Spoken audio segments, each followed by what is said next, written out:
Lecture du premier livre des rois. En ces jours-là, la reine de Saba avait entendu parler de la renommée de Salomon, qui faisait honneur au nom du Seigneur. Elle vint donc pour le mettre à l'épreuve en lui proposant des énigmes. Elle arriva à Jérusalem avec une escorte imposante, des chameaux chargés d'aromates et d'une énorme quantité d'or et de pierres précieuses. Quand elle fut parvenue auprès de Salomon, elle lui exposa les questions qu'elle avait préparées. Mais Salomon trouva réponse à tout et ne fut arrêté par aucune difficulté.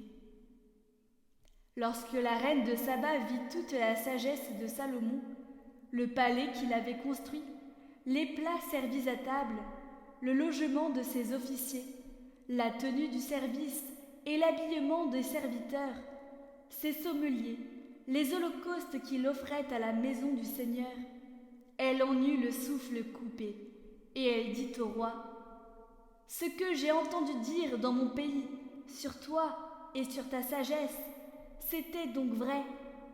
Je ne voulais pas croire ce qu'on disait avant de venir et de voir de mes yeux. Mais voilà qu'on ne m'en avait pas appris la moitié. Tu surpasses en sagesse et en magnificence la renommée qui était venue jusqu'à moi. Heureux tes gens, heureux tes serviteurs que voici, eux qui se tiennent continuellement devant toi et qui entendent ta sagesse. Béni soit le Seigneur ton Dieu, qui t'a montré sa bienveillance en te plaçant sur le trône d'Israël. Parce que le Seigneur aime Israël pour toujours, il t'a établi roi pour exercer le droit et la justice. » Elle fit présent au roi de 120 lingots d'or, d'une grande quantité d'aromates et de pierres précieuses.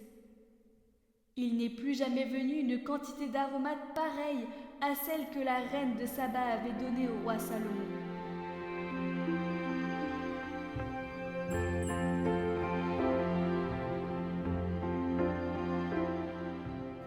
Évangile de Jésus-Christ selon saint Marc.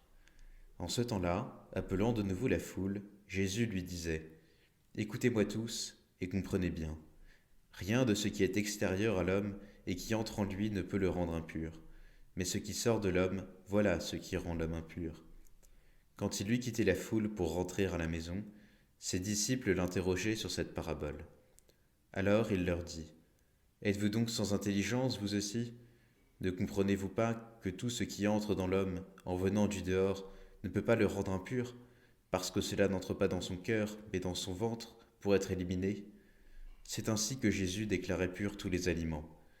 Il leur dit encore : ce qui sort de l'homme, c'est cela qui le rend impur, car c'est du dedans, du cœur de l'homme, que sortent les pensées perverses, inconduite, vol, meurtre, adultère, cupidité, méchanceté, fraude, débauche, envie, diffamation, orgueil et démesure. Tout ce mal vient du dedans et rend l'homme impur.